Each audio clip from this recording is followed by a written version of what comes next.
ओम। जीवन में जब घनघोर अंधेरा हो और चारों तरफ मार्ग दिखाई न दे तो हमें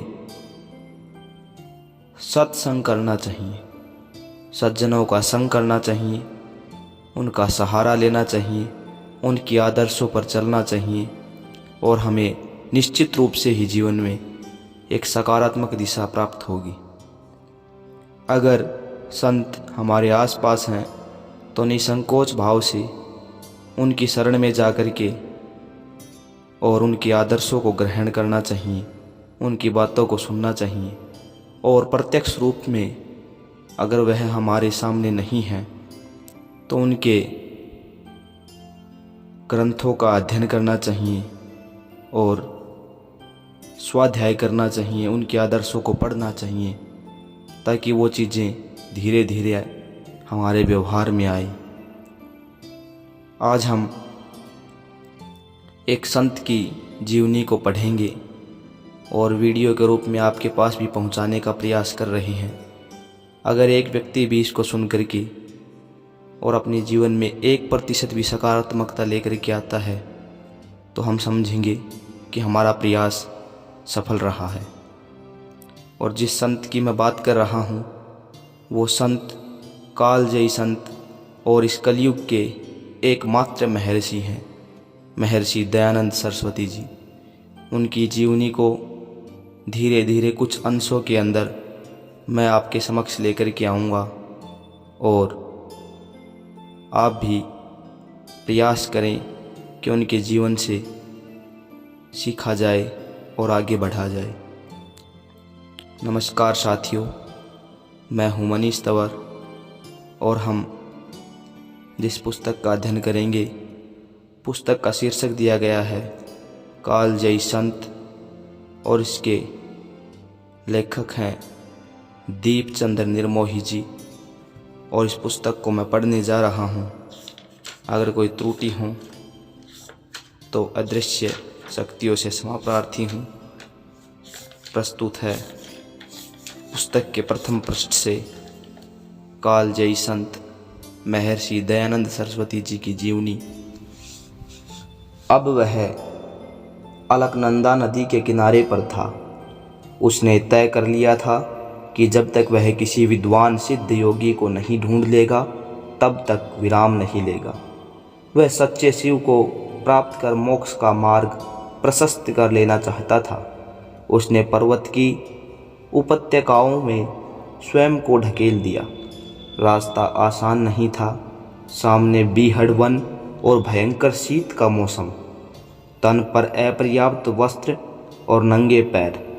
परंतु धुन का धनी वह युवा साधु इन सब की उपेक्षा कर अलकनंदा नदी के स्रोत की ओर बढ़ता चला गया। पर्वत टीले, जंगल सब श्वेत हिमखंडों से अटे पड़े थे, परंतु उसकी गति धीमी न हुई। कभी कभी सूर्य की किरणें वृक्षों के घने झुरमुटों से झांक समय का आभास करा देती। चलते चलते दिन का तीसरा पहर प्रारंभ हो गया, परंतु कहीं दूर तक भी किसी बस्ती के होने की संभावना उसे नहीं लगी। तीसरे पहर के ढलते ढलते भूख और प्यास दोनों ही जागृत हो गई। उन्हें शांत करने का उसके पास कोई साधन नहीं था। मन की संतुष्टि के लिए उसने एक छोटा हिमखंड उठाया और मुंह में डाल लिया, परंतु ऐसा करने से उसकी न भूख शांत हुई और न प्यास। उल्टे शरीर में शीत और बढ़ गया। फिर भी उसने विश्राम करने की नहीं सोची। सांझ होते होते वह अलकनंदा नदी के उद्गम स्थल के समीप जा पहुंचा। आगे मार्ग में चिन्ह लुप्त हो गए थे। सामने ऊंची पहाड़ियां थी और घने जंगल। अब वह थक कर चूर हो गया था। कपा देने वाली ठंड उसके पोर पोर में समा गई थी। कुछ देर ठहरकर विश्राम कर लेने का कोई स्थान उसे कहीं भी दिखाई नहीं दिया।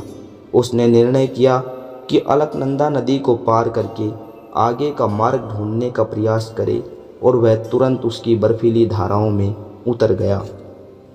नदी में हिम के छोटे बड़े नुकीले हिमखंडों की चोट से पैर घायल हो रहे थे। अति शीत के कारण पैर सुन्न हो गए। उसे लगा कि अब वह संभल नहीं पाएगा। फिर ऐसा सोचा कि यदि ये मझधार में गिर गया तो फिर कभी न उठ पाएगा।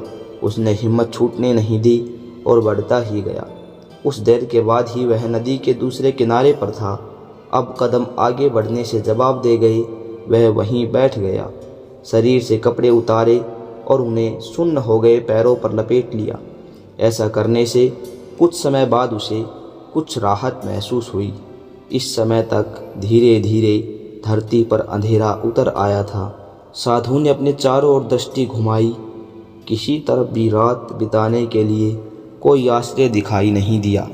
वह उठा और अलकनंदा नदी के किनारे से वापस हो लिया। लगभग रात के 8 बजे वह बद्री नारायण पहुंच गया। वहां उसने प्रसिद्ध विद्वान महंत रावल जी से वेदों और दर्शनों पर गहन चर्चा की। यह जुझारू व्यक्तित्व वह सत्यान्वेषी कोई और नहीं, लोक में प्रसिद्ध महर्षि दयानंद सरस्वती नाम का साधु ही था। ओम। अगला भाग अगली वीडियो में। तब तक के लिए नमस्ते। ओम।